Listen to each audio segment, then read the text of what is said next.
Well, the weather's not too bad right now. Tomorrow, I'm calling it a first alert weather day. You want to tune in because we're going to talk about the next storm system hitting the CSRA. Your news at 10 p.m. 1 hour earlier starts right now. He found happiness through changing other people's lives. Family and former students are remembering a beloved teacher at Cross Creek High School who passed away this week. And the Veterans Health Administration vaccinated its 1 millionth veteran today. We'll take a look at how our local veterans hospital is doing.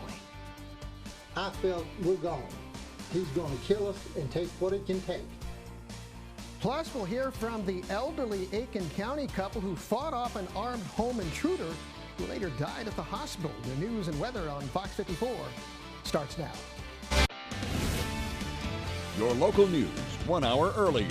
WFXG Fox 54 News Now. Good evening, everyone. Thanks for joining us at 10. I'm Mark Blaine. And I'm Courtney Hicks. The second winter storm from Central U.S.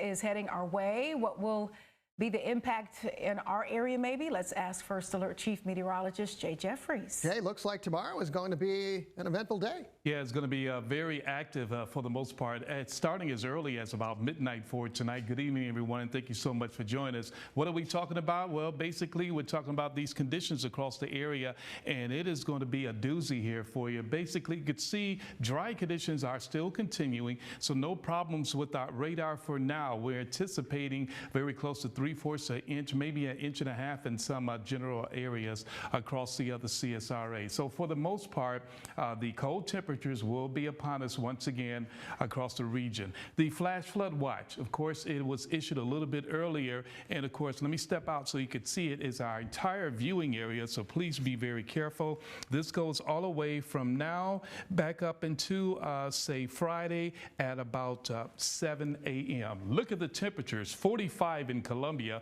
43 in Saluda, 48 in Evans, 48 degrees around Augusta, and 53 degrees in Waynesboro. For tonight, we'll be bound into our 30s once again and into the 40s too. So the hourly forecast overlooking at 1 a.m. of 48, 4 a.m. of 49, by 7 a.m. of 48, and that temperature there at 10 of 48 degrees. We're back with your future cast to kind of pinpoint all of this activity for tomorrow in just a couple minutes. Let's get to our news. All right, thank you, Jay. We'll look forward to that. The Richmond County school system lost one of their teachers this past weekend. John Huffman passed away on Valentine's Day after battling COVID-19. Mr. Huffman touched the lives of many in the community. Here's Fox 54's Eliza Krasinski, who spoke with some of his past and current students, as well as his stepson, about the special legacy Mr. Huffman leaves behind. Mark, Courtney, those who knew Mr. Huffman say he had a heart of gold. His stepson, Richard Banks, tells me there's only so many people that you meet in your lifetime that truly have such an amazing impact on your life, and he was one of them. He says Mr. Huffman found his happiness through watching others achieve their goals. You won't find anybody really with a heart like him. He was a very loving person and a very caring person. He cared about his students tremendously. He always talked about them and how he just wanted them to do so well. And his students heard that message loud and clear. If you have a problem, he will help you right away. If you didn't do good in classwork, he would give you 100 every single classwork. I mean, he is funny. He's a really cool guy. Richard tells me the biggest lesson Mr. Huffman is leaving behind is that life is just too short.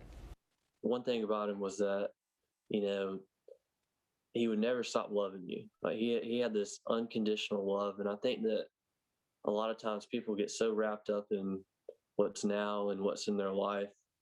And I think that if you have a quarrel or something with someone, just throw it aside and, you know, just love that person, you know. And that's exactly what he did. He loved everyone. Even District 1 Commissioner Jordan Johnson had Mr. Huffman as a 9th grade American government teacher. He was super cool. He would do this thing to where he crossed his eyes and would make it wander. It was so weird. But he was such a cool teacher, and we respected him because we knew that he meant well. we knew that he loved us, and we love him back. Jordan says just 2 weeks ago they had spoken on the phone and says Mr. Huffman called him to tell him he was proud, but to also challenge him to keep thinking. Coming up at 11, Commissioner Jordan Johnson is pushing for teachers to be higher on the COVID-19 vaccination list. Reporting in Augusta, I'm Eliza Kruzinski, Fox 54 News Now. Augusta commissioners are looking to work out a plan to permit outside events on city property, taking into account CDC guidelines amid the pandemic. Commissioner Ben Hassan says it's a time-sensitive issue due to the CDC recommendation to, quote, open up the country in a very real way. Bringing back events is what commissioners were hopeful for back in December when they set the 2021 city budget. $2.5 million of the city's reserve funds were included in the budget. Hassan says allowing events that promote tourism could aid in the funds not being used. To come out and spend money, increase your tax base, increase your bars, your restaurants, your other businesses benefit from that as well. So we always want to find ways to enhance that, but at the same time, we don't want to put the public at large in jeopardy. So we're very conscious of that. Commissioners plan to hold a special meeting where they'll receive recommendations from the city administrator on guidelines to follow for outside events. We'll, of course, keep you updated on this story. And staying with Richmond County, another school has announced plans to transition in-person students to virtual learning due to increased COVID-19 activity. Pine Hill Middle will offer the Learn at Home model starting tomorrow. The school plans to reopen on Monday to resume in-person instruction. This change of plans has no impact on students who already are enrolled for virtual learning. For parents who would still like to order meals for pickup, we have the information on how to go about that on our WFXG.com website.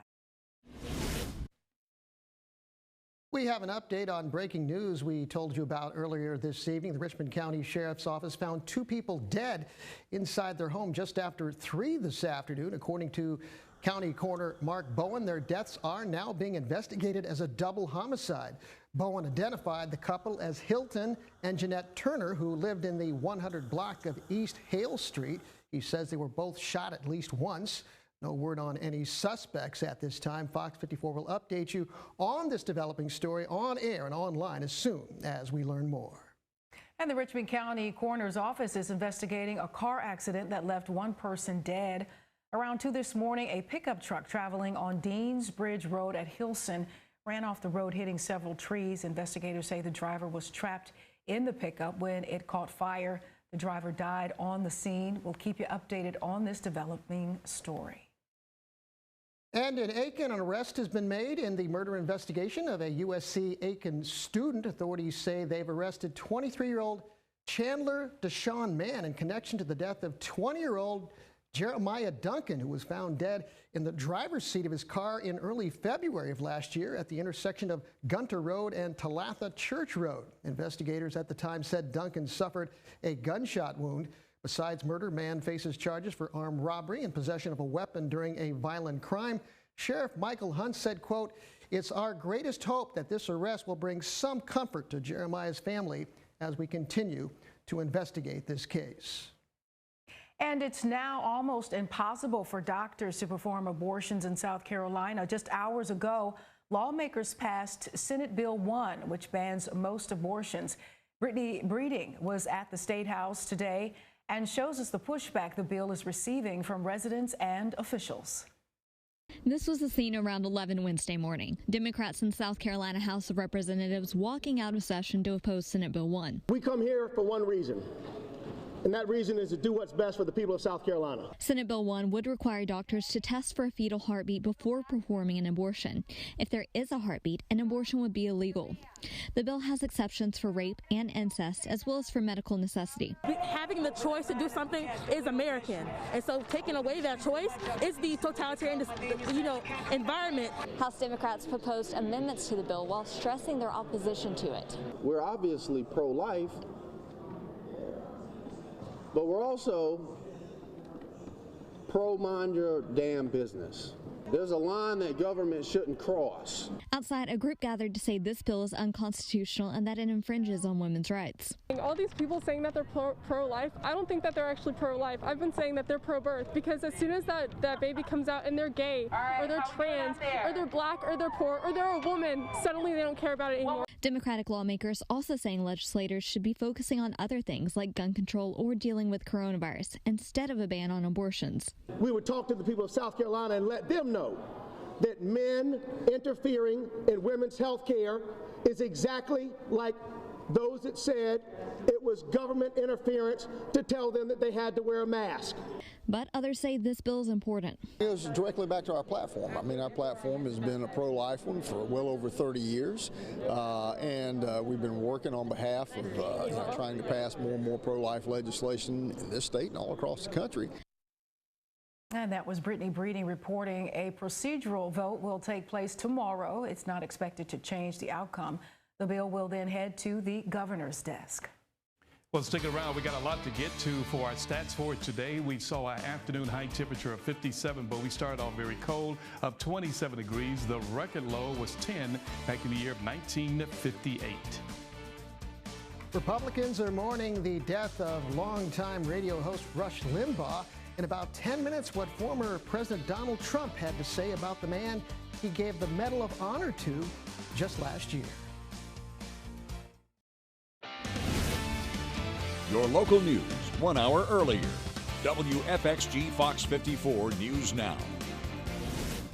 And welcome back. Thank you for staying with us tonight on Fox 54 News at 10. I'm Courtney Hicks. And I'm Mark Blaine. First up this half hour, looks like we'll be seeing some stormy weather tomorrow. Let's toss it over to First Alert Chief Meteorologist Jay Jeffries, who's been on top of things regarding what we can expect. Hey, Jay. Hey, once again there for you. Look like we're going to have a busy Thursday in the forecast. We told you about 2 to 3 days out. Watch out for this activity on Thursday. And all this is coming out of, say, Texas into Louisiana. And boy, it's just a big mess there. More on that a little bit later on. Here's the latest now on our First Alert Doppler radar. Shower activity now starting to build up, a little bit better activity there just to the west of us out of the Rome area. This is about a 3-hour loop getting into Atlanta. This is going to be the light showers for now, all ahead of the system that will be pushing through. So the Storm Prediction Center, basically this is our setup for tomorrow. We're going to be in the marginal to slight risk, more so to the south and east of our viewing area. That's when we can find the better chance for severe weather. Marginal risk, and we cannot rule out thunderstorms, of course, lightning and thunder.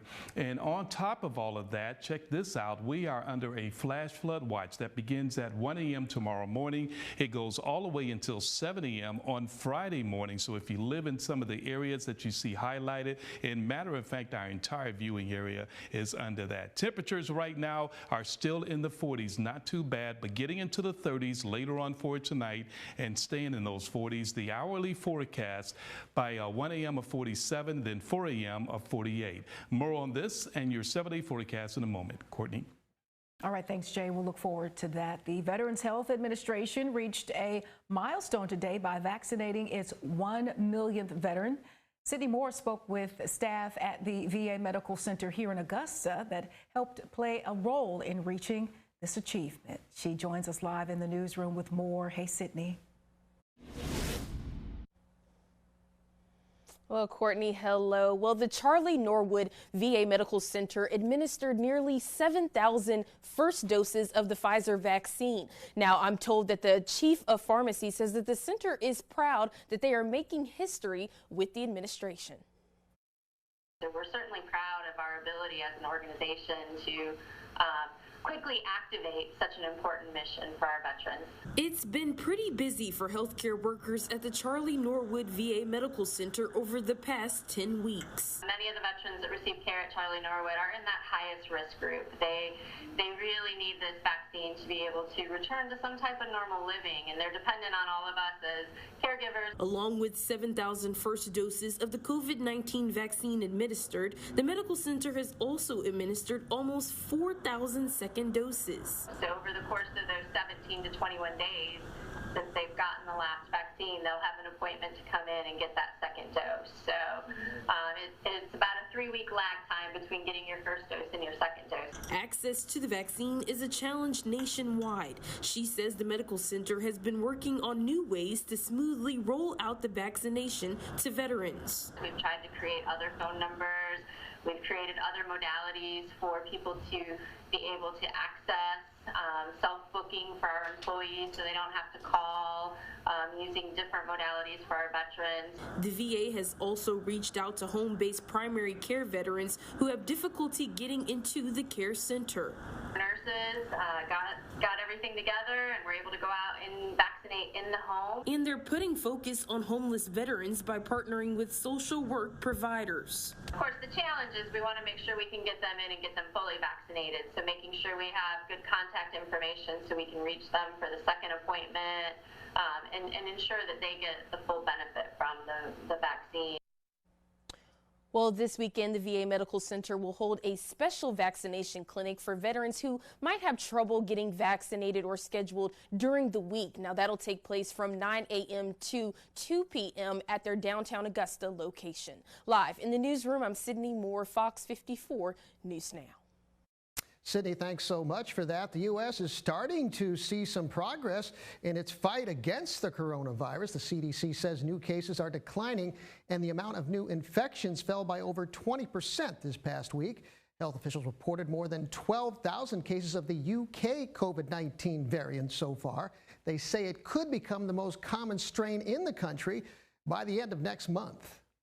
The same prevention actions apply to these variants. Wearing a well-fitting mask that completely covers your nose and mouth, social distancing when around others who don't live with you. The director of the CDC says it's too soon to say if the vaccines have anything to do with the drop in cases. Right now, the U.S. is averaging 1.7 million shots per day, and White House officials say we're on track to have vaccines for 300 million Americans by the end of July. And if you're looking for a job, the Columbia and Richmond County School Districts are hiring. The Columbia County School District is holding a job fair next Thursday. That's February 25th from 4 to 6 p.m. at Evans Middle School. They're looking for bus drivers, nutrition assistants, and custodians. Folks who are qualified will get an on-site interview. You can apply and submit your resume online or in person at the job fair. And you still have a little over a week left to apply with the Richmond County School District. They're hosting a virtual career fair until the end of this month. The system is looking to fill certified and classified positions for the upcoming 2021-22 school year. For a link, head over to our WFXG.com website. A home invasion turns deadly after an elderly couple fought off the suspect. The incident happened Monday in Aiken County. Fox's Saskia Lindsay sat down with the homeowners, 82-year-old Herbert and 79-year-old Lois Parrish. They said it was just a regular Monday afternoon when they heard a knock at their back door. And I opened the door and he said he was looking for his little white Chihuahua and wanted to know if I saw it. And I told him, no, I haven't. And that's when things turned ugly. Lois said as she was closing the door, the suspect, who officials have now identified as 61-year-old Harold Runnels, pushed his way through, pulled out a large knife, and started attacking her. I felt we're gone. He's going to kill us and take what it can take. But the 82-year-old Vietnam veteran and his 79-year-old wife were not going to go down without a fight. But he was not going to go out that door and leave us alive. That's the way I felt. And that's why I said, I've got to do something quick and get the edge on him and get the advantage of him. Mr. Parrish was able to act quickly, grabbing a shotgun that was hanging on the wall by the door and then hitting the intruder with the handle of the firearm until he was unconscious. You can see tarp spread across the Parrish's living room floor, covering the blood stains from the violent attack. And I started beating him in the head with a barrel. And I know I must have hit this guy 10 times right in the face, just as hard as I could hit him. Runnels later died at the Augusta University Medical Center from the injuries sustained during the attack. Lois says Runnels lived in a nearby mobile home park, and she had seen him walking in the neighborhood before. One neighbor even telling Watch Fox News that she called law enforcement on Runnels a few months ago because she says he was walking around the neighborhood looking suspicious. The couple telling us they believe the violent intrusion was because he wanted one thing: money. I said, my wallet is laying right there on the sewing machine. It's got $5 in it. Get it and you can have it and get out of here. Just forget about it, you know. Both Herbert and Lois Parrish were injured in the intrusion, but they're expected to fully recover. That was Fox's Saskia Lindsay reporting for us tonight. Well, stick around. We got a lot to talk about. As a matter of fact, this is what we can expect on our alert day for tomorrow. Heavy rain, flooding is possible, damaging winds, frequent lightning, isolated tornadoes could be a probability, especially to the south and east of the Augusta area. The Futurecast and your 7-day forecast is coming up. All right, thanks, Jay. Broad Street Bully's Grill opened its doors in downtown Augusta back in December. And in about 10 minutes, we'll show you all it has to offer in tonight's Eat, Play, Go. Stay with us.